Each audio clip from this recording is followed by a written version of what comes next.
We would be.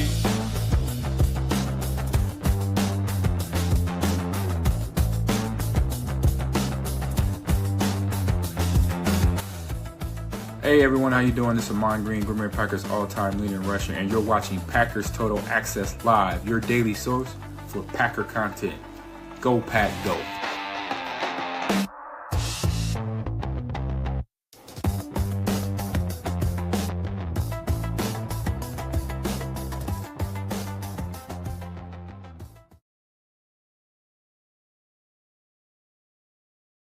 What's up, guys? Welcome into Packers Total Access. My name is Clayton. You can check us out on packernet.com. Find me on Twitter at Packers_access. Joined alongside Emilio in Tennessee. We got Tim in Green Bay, Wisconsin. I'm the nasally fella down here in Tennessee myself. So obviously a little under the weather. We're going to try to get through this thing as best we can. I want to apologize in advance for dead air, hitting the mute button, try not to hack in your all's ear, but 'tis the season. You know what I'm saying? So we got an awesome show for y'all tonight. We're going to talk about the Packers being the number one seed in the NFC. Wild turn of events there, right? Funny how life comes at the rest of the NFC North fast. We're also going to talk a little Matthew Golden starting to really step up. If you look at the consistency he's creating, it's been really, really impressive. And then we're going to dive into some team rankings as well. So when I mean team rankings, we're going to talk about where we rank in scoring offense, rushing offense, passing offense, rushing defense, passing defense, scoring defense, the whole 9 yards. So just kind of give everybody reset the slate as we go into this matchup against the Pittsburgh Steelers tomorrow. If everything goes as planned, we'll be Chalk Talk. So we'll break down the tape from the previous game, and then we'll dive right into covering the Pittsburgh Steelers matchup coming up here this week. Before we get into all that, if you guys would, hit that like button for us, hit subscribe. If this is your first time tuning into PTA, welcome. Thank you for making us a part of your evening. We're not experts here. We're not insiders. We're not media members. We're fans just like you talking Packers on the daily. So if you're looking for that type of content, film breakdown, pregame shows, postgame shows, the whole 9 yards, make sure you hit subscribe and make sure you click that bell icon so you're notified when we go live here in the future. Boys, how are we doing? Much better than Clayton, right, Tim? We already got past all that. Yeah, no kidding. Yeah, I'm good, man. I'm like you said, seasons are changing. I don't know. I don't know. I mean, oh, we got a little bit of a delay going, don't we? Did you notice that? Tim, we got you on a little bit of a lag, Timbo. It's all right. We'll work through it. It'll probably settle in here in a minute. It's probably on my end. You guys know. You know how this Tennessee internet is, man. I got the extension cord run all the way up the holler, and sometimes it just don't work so well. You know? The problem when too many tires go over it and stuff starts wearing down, squirrels chew on it, and it happens with the best of it. I see, man, the chat is on fire already. Good to see everybody in here. Nick McSwain says, I think it's funny people are dinging the Packers for only beating the Cardinals by 4. Colts also only beat them by 4, and Cardinals scored more points and had more yards versus the Colts. It's also funny, too, that they were dogging us because we beat the Bengals, right? Bengals by, 9 points, and then the Bengals turn around and beat the Steelers. It was one of the darlings of the league. Funny how that works, right, Emilio? Oh, I had no idea. I had no idea. I'm just glad that I'm a Packers fan, right? But that 4-4, I was thinking about that yesterday or whatever. It's like, dude, how are you getting mad? Because all I hear from Ross Tucker, all these other guys ranking is like, hey, Colts are pretty legit. I mean, they're putting up 30, 40 a game. They're doing it different ways. They're getting the tight end involved. They're using the backs. The O-line, he's got a clean pocket. DJ was talking about how, Danny Dimes is just standing there with nothing around him. He's able to just spin the thing. So I would say that I'm happy with that being that one-loss team. Or is it like the Detroit fan was saying, Clay, was it 1.5, right? They're trying to get us on now because yeah. Absolutely hilarious, man. Yeah, so if you guys are wondering, we'll get to it here in a second. Actually, let me go to that first since you brought that up, Emilio. So yeah, I've been just, I'm kind of trolling. I ain't gonna lie, man. I keep shouting.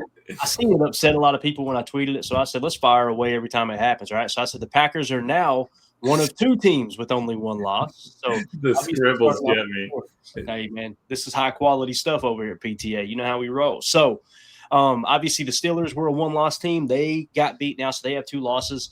The Buccaneers lose to the Lions last night on Monday Night Football, so now they're 2 losses. So now it's just the Colts and the Packers. And yeah, you're right, Emilio. We got a Lions fans coming in and go, it's actually 1.5 losses. What the hell? What are you smoking? What is a half a loss? Yeah.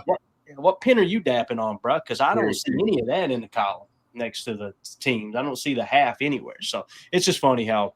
No, and about those one-loss teams, we beat both the teams that made those teams lose their one loss, right? We beat Cincy, we beat the Lions. Different times of the year, yeah, but it's a week-to-week league. That's all that mattered in that week was that we beat. I mean, yeah, the Lions looked fast last night. I mean, I was watching a little bit of it. They looked, quick, fast. They played well. Defense was hungry, all that. But hey, we got to win against them. We got one more. If we split it, fine. But I'm happy with it, and we beat both those teams. So let's keep it rolling. Hey Tim, I think this is a hell of a feat here, man. I mean, when you're one of only 2 teams that has one loss, and you're going into what is this going to be, week 8 or week 7? Week 8. Week 8, right? Yeah. So you're closing in on a halfway point of the season, right? We got 2 more games in the second half of the season. So, I mean, yeah, we're almost halfway through the schedule, boys. Sooner or later, people got to recognize the Packers are the real deal. And listen, it was just a short time ago. I remember like it was yesterday, going into that week 1 matchup. And then knowing that you had the Commanders coming in week 2, and it was like, man, the Packers may start 0-2. Yep. I remember local Green Bay sports media talk trying to build this narrative. The last time a team made playoffs when they started 0-2, and then we come out 2-0, and it's just hush. It ain't no all of a sudden, whoa, this team's a real deal. And again, any given Sunday, anything can happen, right? It's just, yeah. As Deadfish points out too, man, a couple field goals from being 6-0. Yep. That's a reality. That's a real comment right there. That's truth. Yeah, absolutely. I don't think anyone would have it on their bingo card that, even going into week 7, that those would be the 4 teams with 1 loss. And then now we're going into week 8, and it's, Green Bay and Indianapolis are the only teams with 1 loss. I don't think anyone had that on their bingo card going into this season. So we'll take it right now. We're at the top. If the playoffs started today, we'd be the 1 seed, right? Yeah, that's exactly what this graphic shows right here. So let's get into it, boys. Let's talk about it. All right. So after week 7, the divisional round, right? Here's how all the seeds would shake out. They'll start in the AFC. It would be the number 1 seed, Indianapolis Colts. The number 2 seed, New England Patriots, would host the Jacksonville Jaguars, the number 7 seed, right? The Denver Broncos, being the number 3 seed, would host the Chargers, who's the 6th seed. And the Steelers, who are the number 4 seed, would host the Buffalo Bills. We just talked about the Steelers getting beat by the Bengals, who we beat by 9 points, and everybody raking us over the coals like it was just a less than stellar victory. And they're actually the 4th best team in the AFC the way it sits right now. Yep. So see me fighting that back, didn't you, Emilio? I'm glad you're holding it in there because, man, I would be excited too, Clay. That's all you were doing. You were just getting excited about the pack, baby. Right. First round by midseason. I mean, like you said, looking at those first 2 games, everyone was talking we could be rolling out 0-2, and we're in the driver's seat, right? You're still making mistakes. You still got pre-snap penalties we got to clean up, different things here and there, focus things, but you don't have to be perfect right now. You just got to get the win so you get to the end of the season. Then you need to be perfect in the postseason. That's it. Yep, it's all that matters. I mean, looking at this right now, like look at the AFC side. No Kansas City, no Baltimore. Crazy. Wow. I'm willing to bet that by the time we're approaching week 16, 17, and 18, that this playoff picture might look a little bit different. Oh, yeah. Might be some teams that creep in, some that drop off.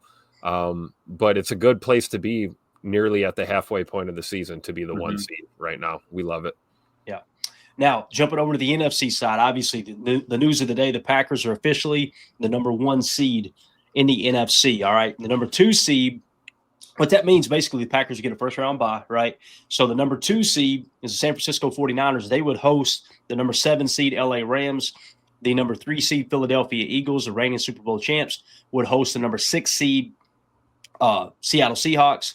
And the Tampa Bay Buccaneers, being the number 4 seed, would host the Detroit Lions, who are the 5 seeds. So really, really interesting to see how those kind of shake out there in the NFC. But how cool would it be, man, to go into the playoffs, number 1 seed, have a game at Lambeau? That would be absolutely awesome, man. We know the cold weather, everything we love about Lambeau Field, the mystique that is the frozen tundra of Lambeau Field. I don't know, man. It fires me up. And listen, will we finish here? I don't know. Do I feel like the Packers are the best team in the NFC? If I'm being completely honest, there's a couple teams on this list that I go, man, they could beat the Packers. They could beat the Packers, just like the Packers could beat them, right? Yeah. So from a realistic standpoint, it's not like, yes, we are the best team in the NFC, log it, right? But the reality is we've been through the gauntlet a little bit those first 2 weeks, right? The Lions, what are they? They're a 5-2 team, I believe, right? So, Yeah. And they just beat a team that was 4-1 in that game, so they're a 5-2 team now, right? So when you really look at it from, you kind of step back and look at the whole picture, the Packers have already been tested a little bit early in this year, and I think we would all agree on this panel, Packers have not played their best football yet, right? I don't think so. Not a complete game, both sides of the ball. So it's coming though. I guarantee you, it's coming. Hopefully, it's this Sunday against the Steelers. Yeah. Hardy the Prophet with the super chat says, number 1 seed with Toyota Thon fast approaching. Let's go, baby. We ain't even So that would mean if we were the 1 seed, that would be first round bye and then a home playoff game against the lowest remaining seed or the lowest remaining seed after the bye week, correct? Mm-hmm. Yeah, it'd be LA, Seattle, Lions, or Tampa, right? Would pretty much be our odds. Yep. Yeah. So, yeah, let's say if it shook out this way, right? And thank you for that super chat, Hardy. Appreciate you, buddy. So let's say that it shakes out. The LA Rams were to beat the 49ers. They were to upset them as the number 2 seed. Then we would obviously play the Rams that next game, right? Well, let's say the 49ers won that game, and then the Seahawks upset the Philadelphia Eagles. We would be playing the Seahawks, right? So and so on and so forth. So I mean, again, there's some good teams. Seattle has been really impressive to me.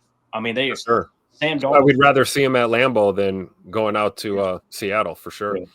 Absolutely, man. Completely agree with that. So pretty cool, man. Pretty darn cool that the Packers are the number 1 seed. And I thought this was awesome as well. If we're on the topic, let's just kind of hit this. We were talking about the Packers traveling well, right? Love this shot right here, man. I think it was Lambeau Field actually tweeted it out. It says Lambeau Southwest. Look at all the Packer fans that Tucker Kraft's celebrating with over there. This was that 4th down catch, right? Yeah. You can't see the kid that he dapped up. Right. Standing right in front of Tucker in this shot, but that was awesome, man. Yeah. I love the only person you see here, too, that's not excited. Somebody's looks like a Lions shirt right there, don't it? Look at the arms all crossed. Is that Dan Campbell over there hanging out? What the hell's Dan Campbell doing? Unbelievable, right? Little Spygate 2025. Be careful. My man right here looks like he dropped his vodka, didn't he? I think that's what's going on there. So. Looked like they added him in after, Clay. Looks like they just said, we just need to get a little bit more in here. I like the dude with the hard hat in the second row. He is just mean. He's got the little tassel. I'm a Cardinals fan tassel, and he's just mugged up. It's absolutely awesome. I mean, we get the best fans on the face of the freaking planet, dude. I absolutely love it. So something else, I thought this was kind of funny. Matt Schneidman had tweeted this out. I want to hit it real quick before we move along here. Matt Schneidman tweeted out with Goody on the phone, quote, Lucas Haberstick, the guy you worked out 3 weeks ago? Yeah, that'll be a first-round pick. So, obviously, he quote tweeted a guy, Ryan Dunleavy. I hope I'm saying that right. The Giants cut kicker Jude McAtimony. Yep. All right. I'm told he missed 3 PATs. He can return to practice squad without taking up a roster spot because of the international exemption, but not sure if that's the plan yet. So you got these teams having these kicker problems all across the freaking country, right? All across the league. And here we're sitting with 2 aces in the hole right now. My how the turntables, right? As Michael Scott once said. And I'm pretty sure that guy missed 2 back-to-back PATs that weren't blocked or rushed or anything. It was like the first time in history that like somebody missed 2 back-to-back ones like that and just totally shanked them. Yep. I think their Giants are going to run with Young Hoku. I think that's who they're going to end up having to go with as their starting. Cussing on the show, Tim. What? Cussing on the show. Don't you be cussing on the show. Hey, that's his name, man. Don't be mad at me. So Pack Attack with the super chat says, guys, do we have a kicker controversy? Go Pack go. Now I want to say this. I heard this on Wildy and Tausch earlier today. And they were talking about when older players start to get like muscle strains and stuff like that, typically they don't just get better and it's not an issue again. Like once you reach a certain age, right? So McManus is 35 years old or he's going to be 35 years old, right? So how much longer is he going to kick? That's the question. Now he's under contract for 2 more years after this season. So we got the bases covered. I'm sure there wasn't a ton of guaranteed money, so you could probably get out of it if he does have a problem, let's say after next year. But now you're faced with this issue where if Haversick continues to do what he's done, he's already done enough. If you try to cut him and put him on the practice squad, somebody's picking him up. That's happening, right? Because until he can prove that he can't kick. Probably the Giants. So now you're kind of faced with this little bit of a dilemma where it's like, you know what, man? Carry him on the active roster, and then maybe at the end of the year, try to pass him off on the practice squad or something like that once everything's kind of the dust is settled. And I don't know all the ins and outs of the rules of how you could try to maneuver that to get him to keep him on the roster other than the 53. But I think it is worth it, man. I think it's worth it to keep him around because, again, if you cut him loose now, let's say McManus is good to go this week, and I don't know if he will be. Who knows? Let's say he's good to go. And you cut him loose, you cut Haversick loose, and he gets signed, and then a week and a half later, all of a sudden that becomes an issue again. We're right back to square one. Now we don't have a kicker. I think it's worth it to keep that guy because, yes, it's taken up a spot on the 53, but do we really need all 53 of those spots? I would argue we don't right now. You're only dressing 48. Right. So I think it's worth it. I want to know what the chat thinks about that. I want to know what you guys think about that. And again, Pack Attack, thank you for the super chat. Appreciate you. I don't think there's a kicker controversy. I think it's hands down Brandon McManus is the better kicker. Don't get me wrong. But when you go out there and hit a 61-yarder and you're 10 for 10 now on field goals next year, I can understand why you're asking that question. So what do you guys think? The only concern I would have is Scoot, right? We got to activate him or send him back to IR, I believe. So there's a roster spot that you're going to probably keep open for Scoot, even though he's not going to play all that much. And then you're going to carry 2 kickers clogging up roster spots. So it could get a little crowded, but I agree wholeheartedly. I mean, McMoney is the dude, but you cannot afford to let Haversick just go and end up probably coming back to bite you in the ass later in the year for another team. And he certainly got the youth factor and the strong leg, right? We all saw the 61-yarder. I'm convinced it was good from 63 or 64. At least he had plenty of leg on that kick, and confidence through the roof, obviously. So I agree, Clay. I'd like to keep them both around if we can. Yeah, I would keep them both as well if possible. Though I wouldn't be opposed if you get a call for a 3rd, 4th round pick, something like that. If they're desperate enough, they'll do it. I mean, you got to take your chances with that because you've already moved on from a first already. So you, at some point, Goody's going to want to kind of restock the shelves there, and it'd be 2 days after, a day or two after that Pittsburgh game's that last trade deadline. So you're going to see if movement's coming. It's this week, right? So everybody's kind of open to it. But again, you got special teams guys you got to keep on there specifically for special teams, or is it got to be on there? You got all these guys. I think it is kind of tough keep running out of a spot, but you're right. Compared to where we were 2 years ago, I'm happy that we're having this conversation rather than the other kicker conversation. Yeah, I like what Respect Oranges says here too. What if Haversick hurts his thumb and we have to put him on IR, right? So now here's the problem with that, Respect Oranges. You put him on IR, that doesn't help next year, right? It doesn't help at the end of the year. So what we're talking about is like making that decision at the end of the year, essentially. We could keep him on the 53, right?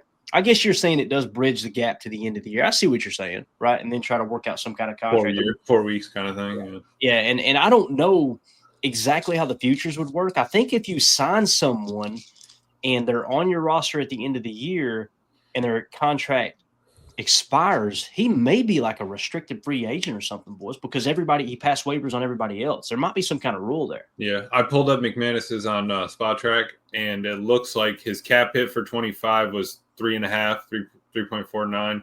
His dead cap was 5.1. But if they say potential out in 26, his cap hit is 5.3 and a dead cap of 3.3. So you would have a potential out there with save $2 million, in savings in 2026. All right, so check this out. I just checked Spot Track on Lucas Haversick. He will be an exclusive rights free agent. So Packers have exclusive rights to Haversick. If you keep playing chess, you got to keep him on the 53, right? And yeah, that's pretty wild, man. I'd be wild if we carried 2 kickers for a year and a half, wouldn't it, Tim? That would be crazy. But I mean, let's be real. Like, we love McManus, but do we see him as the future plan? Like, do we really think he's going to be kicking balls for the Packers, beyond 2 or 3 years from now? Probably not. If you can't answer that unequivocally yes, then you absolutely have to keep this kid waiting in the wings and ready to take over. At least until he proves he doesn't belong, right? Because that could happen too, right, Tim? He could miss the next 3 in a row, and we go, okay, it was just a fluke, right? That could happen too. That was a big moment though to see him, run out there right before half on the road and make a huge kick like that. Let's see how he does if he does in fact kick this Sunday in the Steel City here, and we'll see how he does on the road in Pittsburgh, especially on that crap fest of a field that they call the playing surface in Pittsburgh. It'll be real interesting to see how the kicking game is affected. Yeah. Jarrell Lee says the trade deadline is going to be interesting, and Deadfish reminds us the deadline for NFL trades is Tuesday, November the 4th, 2025 at 4 p.m. Eastern. You got a little bit of time. You got one more week to do a little finagling. Yeah, and then RE Iron. Maybe we should call up Jerry Jones again, see if he's still feeling generous. Which, by the way, if you guys heard, it sounds like he's in the market for Max Crosby now. So, didn't I tell you that they were talking about that on the Cowboys pod like 3 weeks ago? And I was like, are they really talking about bringing in another edge rusher that they just had? Wow. So you guys let us know in the chat, man. What do y'all think about, if you're watching this video back later, appreciate everybody in the live chat here. We're kind of keeping up with that as we go. But if you're watching this video back later, let us know in the comments. What do you think about the Packers being the number 1 seed in the NFC? Do you think it's legit? Do you think it's, hey, this will probably shake out in a different direction? Also, let us know what you think about the kicker situation as well. I'm sorry, that comment got me there. Clay sounds like just about that tussle. All right. So let's move it along here. All right. Let's talk a little Matthew Golden. I put this little stat out there. Wes Hodkowitz got my gears turning a little bit. He says per the Packers dope sheet, Matthew Golden is averaging a league best. I repeat, a league best. That means all wide receivers. 23.6 yards receiving on 3rd/4th downs. 189 of his 249 receiving yards have come on 3rd or 4th down, which leads all rookies this season. So a little bit twisted there at the end. Is it saying all receivers or just rookies? Because he added in the rookies at the end. How do you read that, Emilio? Help me out. You're smarter than me, man. I would say that would be all rookies like Ibuka and stuff like that. But I love it. I love that Jordan has confidence, to go to him on 3rd and 4th. That's huge. And the fact that he doesn't, shrivel up or whatever, get scared, get worried. I mean, it's stick him on the gloves, catch the ball, turn upfield. Mm-hmm. I think it's a great point. And here's the other thing too. It like I said, it kind of got my gears turning. I'm like, how does Matthew Golden rank on the Packers roster from a receiver standpoint, right? Matthew Golden's also leading the Packers in receiving EPA at plus 21.3 and catch percentage at 78.3% per NFL Pro. That's better than Romeo as well. So I think Romeo's at like a plus 9. And obviously that catch percentage, the only 2 players that had a better catch percentage than him was like Malik Heath, who had like 2 targets, you know what I'm saying, and somebody else. So, but it's just pretty cool, man, to see Matthew Golden. We didn't know what he would be. Hey, is it gonna take a season or 2 to get under his belt before he actually, kind of emerges as a true pro, right? As an effective pro, if that makes sense. And man, he's already here. He really is. I want to say he's less than 100 yards behind Romeo. So if he continues doing what he's doing, he's going to pass Dobby in receiving yards. We're probably going to look up when Christian Watson comes back and I wouldn't be surprised if by the end of the year, Matthew Golden is leading the team in receiving yards. Like he's starting to turn that corner a little bit. And what's crazy is that last game, I know the fans got real loud, like they need to get him more targets. They need to give him more targets. I think that's the worst thing you can do for him. Yeah. They go through your progressions. If it's pick aside, walk through the pick aside progression. If it's a high-low read, walk through the high-low read. Don't just go, all right, Matthew Golden, I'm going to throw him the football. It's the worst thing you can do for Jordan Love. He did that with Christian Watson his first year starting, and we struggled that first half of the season because of that very thing. We saw that the last year with Tay Adams and A-Rod, force the ball to Tay all the time. What did that produce for your offense? Not a whole hell of a lot. I think Golden's going to come around too. We're all waiting on the tutter, right? Still got to get that tutter. I think it's going to be one of those scenarios where, that breakout game is coming, and it could be a 2 or 3 tutter day for him once we get that first one out of the way. The future's bright. I don't believe Matthew Golden has a ceiling, and I agree with Clay's sentiment that the last thing on earth you want to do is force feed him the football. Keep playing your game, reading your routes and your progression, and hit the open guy. That's what Jordan did. That's what got us a win on Sunday. Go through your progression, make the right read, make the right checks at the line, and trust that your guys are going to get their numbers. Yeah, absolutely. Pulled up to the scene with the ceiling missing, right, Tim? Yes, sir. He's different, absolutely, and I love that he's got that kind of dog mentality. He could have had a touchdown before. Remember that underthrow one was with 4th down, right? And Love looks deep on 4th down. You got it with Romes, just missed it over the top. Matthew Golden's 4th down was a little short. So I'm fine that, all right, maybe we didn't convert them. Those are going to zero in as Matthew Golden's growing. His in routes, his out routes, his route running is crispy. He's got good hands. I'm super excited once we get, Christian Watson, Jaden Reed out there and then with everybody being developed throughout the year, Matthew included, man, it's going to be crazy. Yeah, it definitely is. And since we're still talking about Matthew Golden, let's finish this up. Jason, I see your super chat. I'm going to hit it here in just a second. I'm glad you brought that up, man. That was a big talking point last week. I just want to thank you for that. We're going to come right back to it, okay? So the other thing here, let me close that out. Let's talk PFF for a second with Matthew Golden, okay? Because, again, we like to cross-check stuff, right? We like to, we looked at the NFL Pro data. We looked at what we think he's doing, on the field right now. Let's see what PFF thinks in terms of Matthew Golden and looking at him with the rest of the rookie receivers, okay? So as it sits right now, Ted McMillan was the number 1 receiver taken, right? Mm-hmm. He's sitting at a 74.6 offensive grade.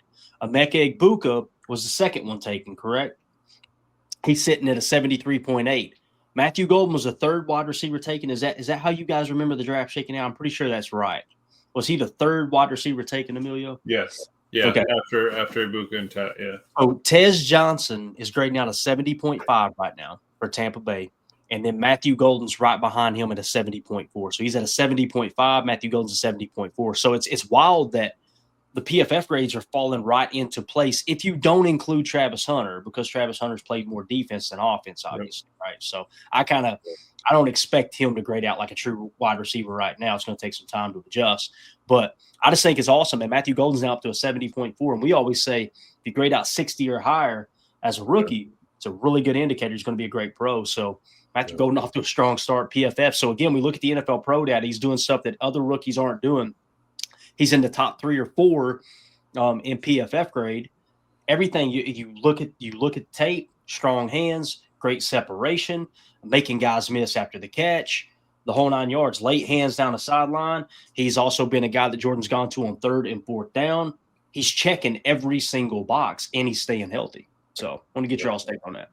I mean, look at the PFF breakdown here. In my opinion, he might as well be tied for 3rd with Tez Johnson. I mean, flip the coin. They're basically right there, give or take a few. Obviously, Matthew Golden with the lower run blocking grade, but as long as he gets in the way enough on a run play, that's all we need, right? We don't expect MG to be blocking guys to the water cooler. We want him running routes and getting those yak yards and extending plays for us. So I just think it's awesome. That's why we say no ceiling. Like if this is the kind of start that he's off to, I can only imagine once he fully gets to his, NFL peak and his NFL potential, what type of threat he's going to be, for our offense in the future. So sky's the limit. Yeah, absolutely. And like you were talking about with the highest receiving percentage, I just pulled it up with anybody over 15 targets at the 78.3. The next closest would be Travis Hunter. He's gotten targeted 43 times, but he's at 65.1. I mean, we've been blessed. Yeah, maybe he's not getting force-fed the ball. Maybe he's not, 50, 60 targets, 400, 600 yards like we were talking about potentially happening. But I'm totally fine with the slow burn, and it starts to catch up, at the end of the season when he needs to be hot. That's not a problem. We don't need to force feed it. You've got so many mouths. It's not like you need to feed them all in the same game. It just needs to work for that game.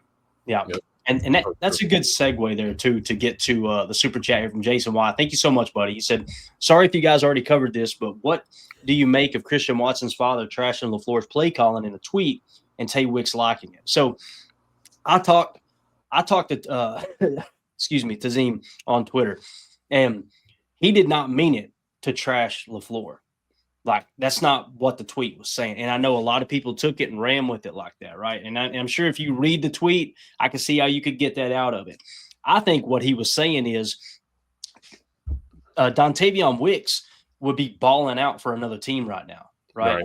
there's only so many balls that can go around. And this is where Chewy jumped on this and started disrespecting him and everything and making fun of him, saying he just spent 3 days in camp at whatever. I didn't think he was that big of an idiot. It's like everybody needs to slow down. And this isn't a shot at Jason. I'm just talking like they're really bad about this on ESPN Milwaukee. They're some of the most toxic people. Outside of Jen Latta, they're some of the most toxic people ever. Jen Latta is, the classiest lady in sports. She does a hell of a job on College Game Day. I think she tries to keep things positive. But some of those guys, man, they get in there and they start cracking jokes and it's a weird vibe you get when you watch that show. And with that being said, he kind of jumped on that train of Christian Watson's dad was bashing LaFleur in his play calling.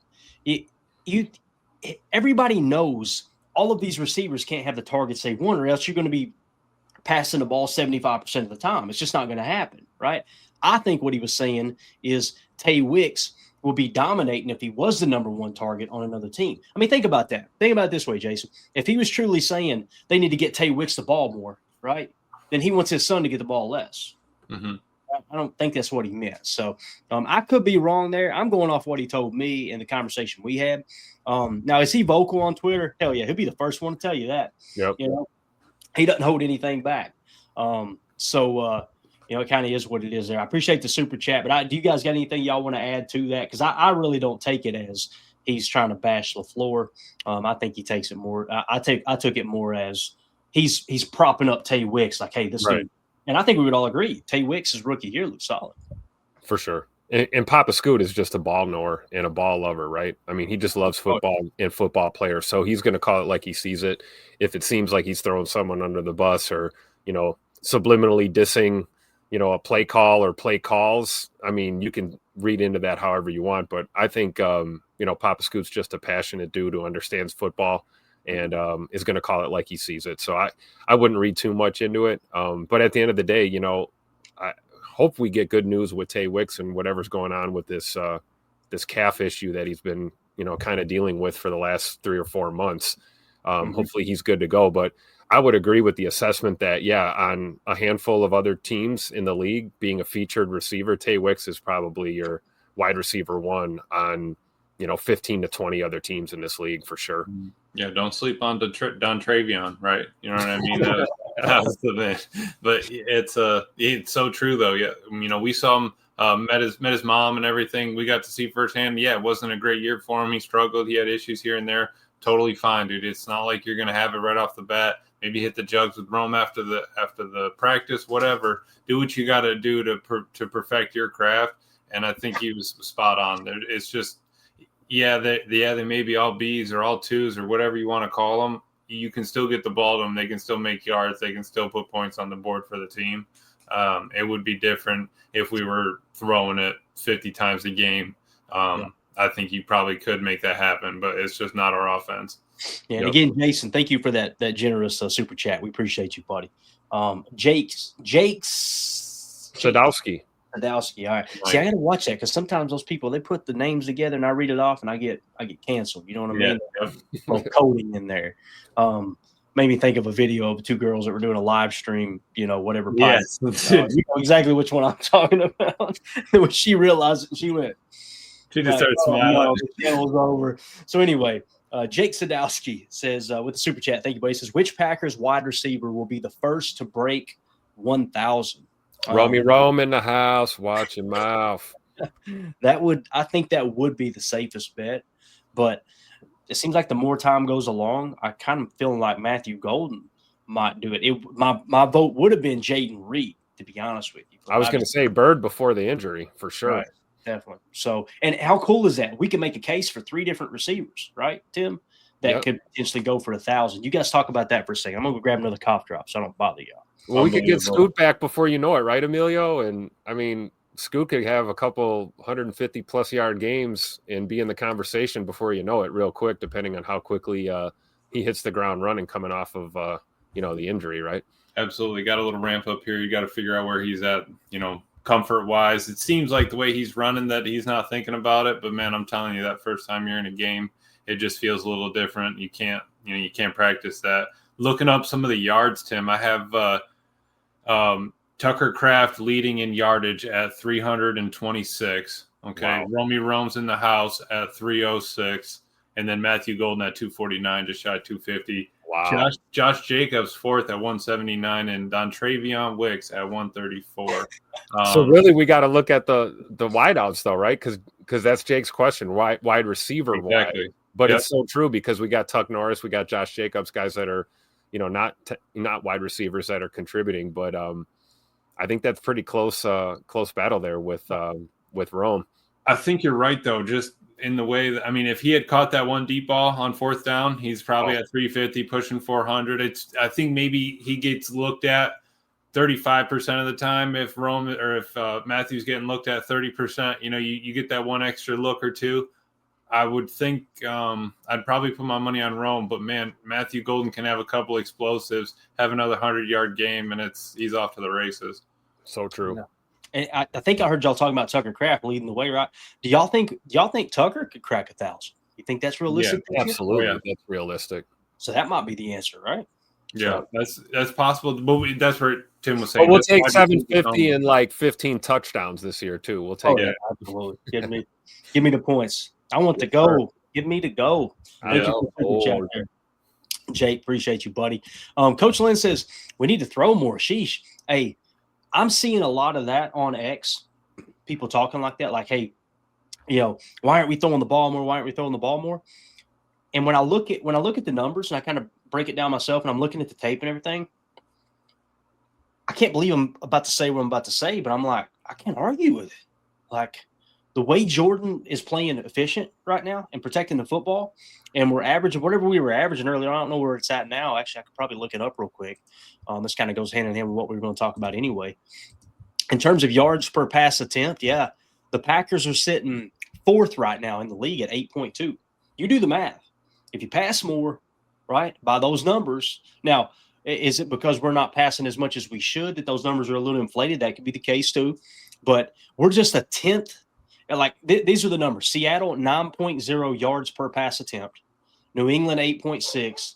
Indianapolis, 8.3. And then Green Bay, 8.2. So we're right there from passing Indianapolis and cracking in the number 2 spot. Or number 3 spot, rather. So with that being said, Coach, I've seen more and more people say exactly what you're saying on X. And I can't argue with it, guys. And you guys know I'm old school. I love running the football. I love running the football, establishing run, play action off all that stuff. But, damn, there might come a point where you amp it up a little bit, the pass attempts up a little bit more, and then when they start to soften a little bit, start smacking the rock when it turns cold, right? What do y'all think about that? I love 5 wide. I live in it in college football. I'll be honest. I got the air raid off play. I'm working through 3 or 4 5 wide sets and then landing trips. But yeah, I like that. I would like to see that more for sure. But I just don't think that's where Matt wants to go with it. I think you got to kind of lull him to sleep with the run, even when it wasn't working for us. We were trying to lean on it.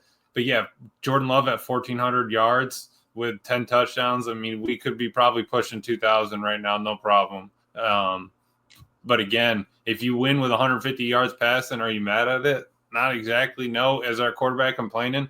No, because he's a dog and he cares about winning and cares about the family of the team, and doesn't matter about his stats to get whatever he needs to. And that's, I think, more important of where this team is, how they kind of handle themselves versus, just trying to get up the stat numbers. But yeah, of course, I'd love to spin it more. I think we probably could put up 30, 40 a game, no problem. I agree. I think a lot of it comes to schematically what you're facing too. Look what we just dealt with Arizona, right? They were daring us to throw deep, all day. And, we didn't, which is good. And I think that's why we won the ball game, honestly. You're going to take what you're given. But I would agree that you want to run to set up the pass to set up the run, right? The age-old conundrum, the conversation that we always have. I would agree with the sentiment that the way Jordan's been spinning the ball and the way he's had command of this offense and kind of really coming into his own as a starter now, I don't think there's anything wrong with maybe getting a little more aggressive with the J Money, the dime thrower, in that arm cannon that he has. And plus the receiver talent we have, not just wideouts, but, running backs and tight ends as well. So I don't see a problem with airing it out a little bit more. All right, and coach is on it here too. I think that Matt was talking about it in his presser. Problem is that he says all these teams are in too high safety looks, so it's begging for us to run the ball, take what the D gives you. You're going to have to do that until you force them out, until you have 2, 3, 100, 200-yard rushing games. Okay, we need to set 8 in the box. We need to look, come out in a cover 3 shell. If they come out in a cover 3 shell and we're trip side, okay, Jordan's going to start cooking. You're going to see that passing game sort of open up. Have him audible, whatever he wants to do, hot route, get somebody lined up the way you want it to go. But we have to take what's there. And the other problem, coach, was they were in too high and we weren't able to run the ball. Then we're SOL, right? Then we're in a pickle if we can't run the ball on too high. It has to happen. It has to keep churning out. Or you get the defenses that'll show you too high, and then post snap, you go from middle field open to middle field close, and next thing you know, you're throwing into a buzzsaw. So you got a couple of seconds to make a decision. It's so true. Yeah, and we got Pittsburgh coming up here, right? And just want to mention this real quick. Pittsburgh's passing defense in yards per pass attempt, they're 17th in the league at 6.6. Wow. This might be a pass-heavy game. Let's see what they're doing against the run, because I thought they were worse against the run. They did not look good last week against the run. Against the run, Pittsburgh is because they were tough. They're at 20th.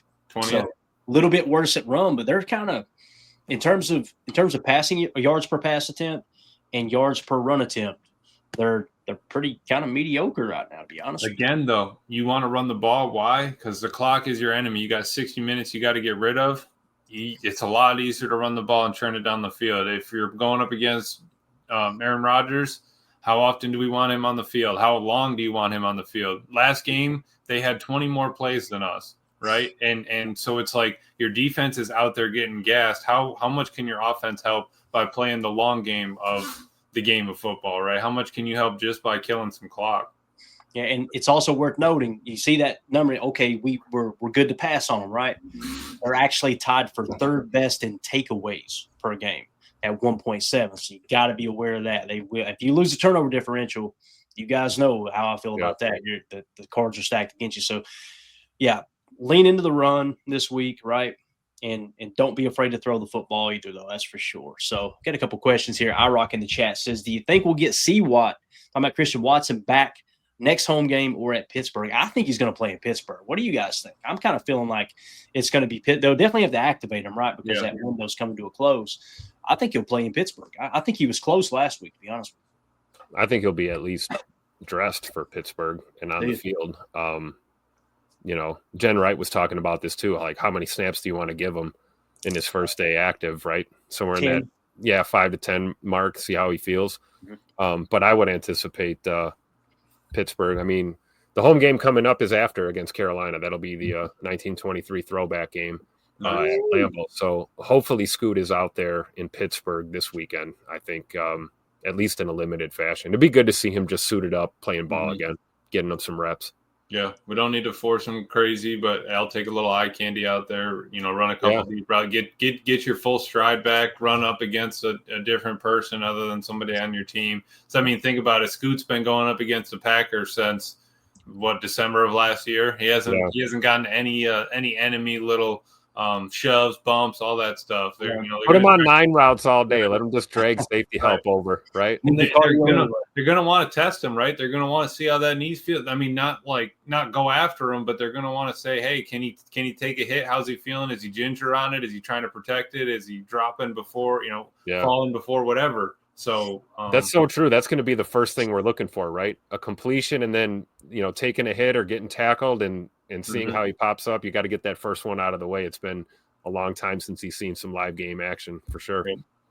Jason Y in the chat says, with so many targets, is it possible the reason why Jay Love sometimes misses his throws is because they all move differently with different speeds? Absolutely. We sit at home and we watch these games on the couch, and we see him overthrow Romeo Doubs by 1.5 yards. Boy, Love's off today. He's off today. Think about hitting Romeo on a post and then trying to adjust to hitting 4.29 40 Matthew Golden on a go. That's a big difference. Yeah, and remember, you're not throwing to a player. You're throwing to where your player is going to be, right? You're throwing to a space. It's difficult. while getting smacked in the mouth by a 320-pound defensive lineman, right? The whole 9 again, and I know everybody's got to deal with the same thing. I got you. I'm not trying to make excuses, but Jason, I think you're spot on, man. And look at the discrepancy between our receivers, right? Like Romeo Dobbs is not a speed receiver, right? Mm-hmm. He's a hands, good route runner, great hands type receiver, right? So he's that quintessential X that plays in the phone booth. You got Matthew Golden. I just caught the ball. You got Matthew Golden. Every time you hit that, I think I did something wrong on my computer. I'm like, oh God, what happened? You got Matthew Golden, quick twitch, right? It's probably a lot harder. Not a lot harder. It's a lot different timing up a slant from Matthew Golden as it is from Tay Wicks, right? Because Tay Wicks he's got a real quick twitch as well. But you got Matthew Golden with top end speed, so you got 3 different receivers with 3 different gears, 3 different skill sets. Yeah, I think it's a real thing, and that's why the chemistry is such a big thing, right? Getting on the same page with your receivers, and then you, on top of that, Jason, just to expound upon it, like then you throw in the choice route aspect, where you got to be on the same page with the receiver that you're reading the same defense when they run the choice routes, right? Mm-hmm. And so, yeah, it's just I think it's a lot tougher than most of us give credit. And listen, I'm as aggravated as any fan when they miss on one of those shot plays, right? Yeah, it's part of it. So. No, I get it. Absolutely. But, I mean, again, he's also thrown it to 12 different targets this season. So, yeah, there's a lot of options out there. And then you got to keep spreading it around. Mm-hmm. Yep. His receiving is tough. All right, man. I think I'll put y'all through this misery long enough. We'll probably wrap it up here in just a second. I'm over here chomping on got some good cough drops over there. Hall's a Ricola, Clay. These are the what we got here. Let's see what we got going on here. We got vitamin specials. Paul's vitamin C drop sponsor the show. Yeah. So, yeah. And you gotta do what you gotta do to make it. And we got the boomstick. You guys don't know what the boom stick is. Y'all ever seen these, man? Oh yeah, that'll get you breathing right pretty quick. Right. I got quite the sore throat right now. I hit that thing a second ago, and Lord have mercy, it lit me on fire. I was like, what? Just like the boom sauce at Culver's, man. That's the good stuff right there. Emilio eats more than anybody I know. Tim and Emilio, I remember one time we got ready to do a live show, and Tim said, "Oh man, I'm so full." I'm like, "What'd you have for dinner?" He said, "I ate like a half a chicken." I'm like, "I hate y'all. I'll never gain a pound." He ate a half a chicken. I ate 3 cheese sticks, and I'm, running around with 3 chins. It's unbelievable. Let's end it with something fun here real quick. Just a quick little video. Tim, I'm going to need a screen grab. I don't need it yet, but just get one ready. Get one in the holster there. Because I don't know if this is on YouTube or not, this video. It's on X, all right? Oh, man. This could be bad. It could be a lot worse, right? We're sitting here at the top of the NFC, and we got fans ready to fire Matt LaFleur. Still, listen, they're still standing on it, too. They're not giving up, all right? So I'm going to take it to a screenshot where you can see this kid. I want you to see what he looks like. So you notice he walks by, right? I want you to get a good look at this kid, right? This is our guy right here, okay? All right. Now I'm going to play it, Tim. Give me a screen grab. I want you guys to hear the pain in this kid's voice as he's leaving the Jets game, okay? For those of you who can't see this on the podcast, Jetcast tweeted this out, and it says, "We know, buddy. We know." Listen to this Jets fan. This is horrible. See them and get your thoughts on the game. I hate this team. I was born into this, and I'm not going to ever – I'm always a Jets fan, but, like, I hate this team. Bro, the way he walks off. One more time. Your thoughts on the game. I hate this team. I was born into this, and I'm not going to ever – I'm always a Jets fan, but, like, I hate this team. Bro, it broke me up, man. So we need that drop, do we not? We need to. I hate this team. I hate this team. You got to have that. Anytime we play the Bears or the Lions or the Vikings, I hate this team. So anyway, man, he hurt. Is what. He's not the only one, too. Did you see the sell the team jerseys in the stands?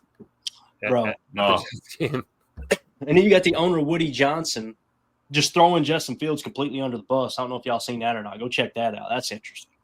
He's basically just blaming Justin Fields. I'm like, Bub, Justin Fields ain't been here for 30 years. You know what I mean? Like, wasn't he? He was doing that to protect Aaron Glenn, kind of right? He was saying it was Justin Fields' fault. Yeah. Well, why though? Like, why are you protecting this guy? The fact that they did that to Aaron Rodgers, right? One of the greatest to ever play the game. Yeah. You get what you deserve. Hey, listen. Bob Saleh looking like a pretty good head coach right about now. Yeah, you got Bob Saleh wasn't an offer. I'll tell you that. You think they're going to fire Aaron Glenn before the season's over, like they did Bob Saleh? I don't know, man. It's untellable. But I just do know this. I heard it said a long time ago. You very seldom get what you want. You almost always get what you deserve. And when you treat people like that as an organization, comes back to you. Bill Belichick hates the Jets. Absolutely hates the Jets. Like, to the point when they recorded that documentary I keep telling y'all about called Two Bills, they took them to Giants Stadium, right? Now, they both coached with the Giants, both Bill Parcells and Bill Belichick, but they also coached for the Jets as well, right, for a short time. Yep. And if you guys don't know what happened there, just YouTube Bill Belichick Jets press conference, and you'll find a documentary that tells the story. It's wild stories. Anyway, they're in there and they're, whatever. They walk through the locker room and this and that, and they're all hanging out and they're doing this whole documentary. And then at the end, as they're done and they're walking out, they're like, where are we going now? And they're like, yeah, we're going to go to the Jets locker room. And they both were like, I'm not going in there. I'm not going. They refused to go into the Jets locker room. That's great. They despise the Jets. And I'm telling you, man, it's just everybody that comes through there, man. Everybody that comes through there. So cool cleared it up. He said Tim is the problem. Yeah, I'm definitely the problem with the Jets for sure. Unbelievable. Yeah, but now they can't. Now they got to keep losing, right? We don't want to mess up the number one pick, right? We got to make sure that we got to go 0-15 at this point with the way Miami's playing and stuff. 2-0 for this has got the answer to their problems. He said Jets would instantly become contenders if they would trade us Quentin Williams. That's true. There we go. I'd love to have a Quentin Williams. Oh my gosh. What would you give up for Quentin, Clay? I give a bag of footballs and a 5th round pick. How old is Quentin? I would if he's under 27, I think he is. I want to say 26. I give up a 1st round pick for him. Now we don't have one, but that's could we give up our 2027 and then all the fans would say, hey, we went all in. Everybody went all in. I'm telling you right now, you add Quentin Williams to this defense, boys, with Micah Parsons and Rashawn Gary on the outside and Devontae White coming back. See, you notice I'm the conservative fan, right? But when you're talking D tackle and edge defenders, and you know what I mean?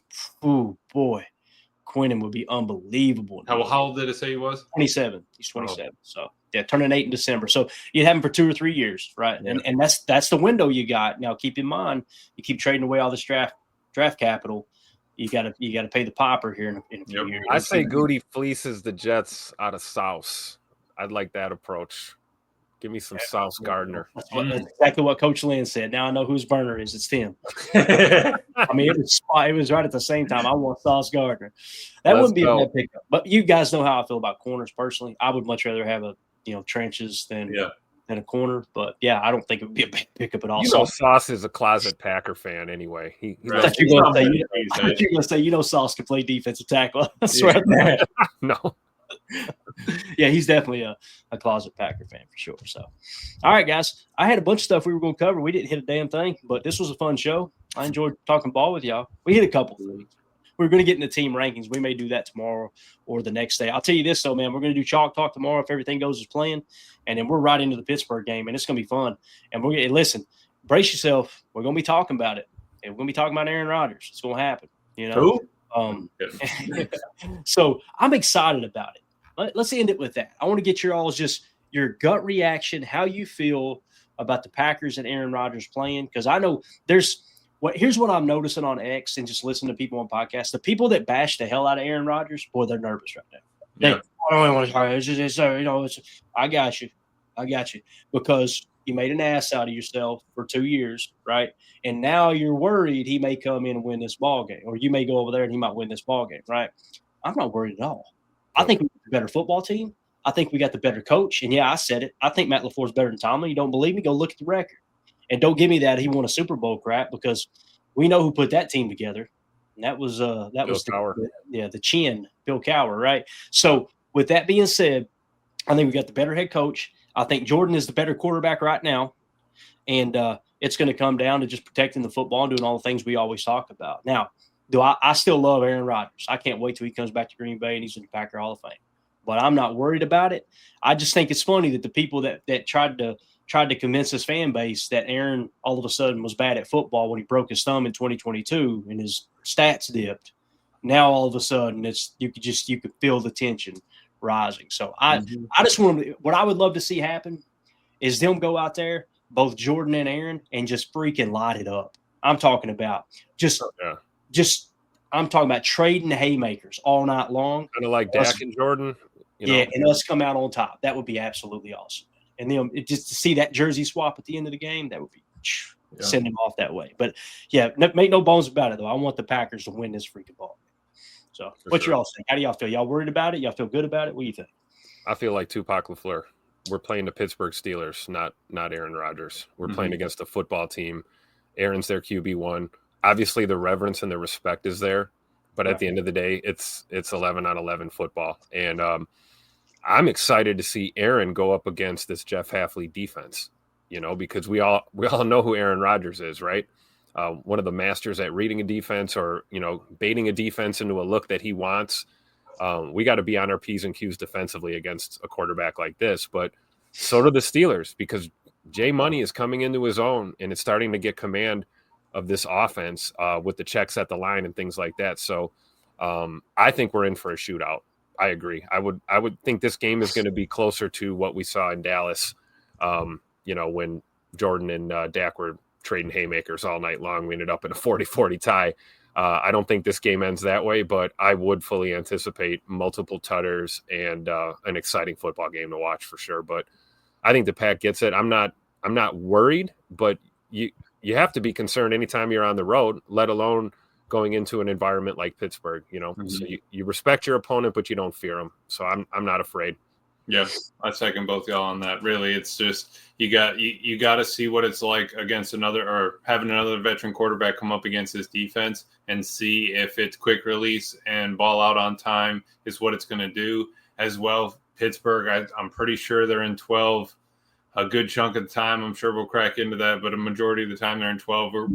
How is our base defense going to play? You get McDuffie out there. How are we going to cover against their tight ends? All that stuff. And then, let's see Jordan Love go up against this Steelers defense that was supposed to keep them in games, and they've kind of been back and forth on they have a bad game when the offense needs them to have a good game and stuff like that. So I'm fine with it. I'd like to see them both do well, but we need a Packers dub for sure. It's once you get there, you dap them up pre-game, you dap them up after the game, but when that horn hits, man, those Jets fly over, we better get going. Smack him in the mouth all night long. Yeah, I want 10 sacks on Rodgers, but he can throw for 250, 300, whatever. Right. Yeah. So somebody asked in the chat, I want to give credit here. Who was it? Somebody asked, who was the ref? Oh, do we got Dirtbag Watch on alert yet for this? Got it. We got it. Just pulled it up here. I just want to give people credit. Whoever it was that said it, man. I want to give credit where credit was due. Somebody asked, do we have the ref yet? I apologize. Whoever. Oh, here we go. Right here. Bye.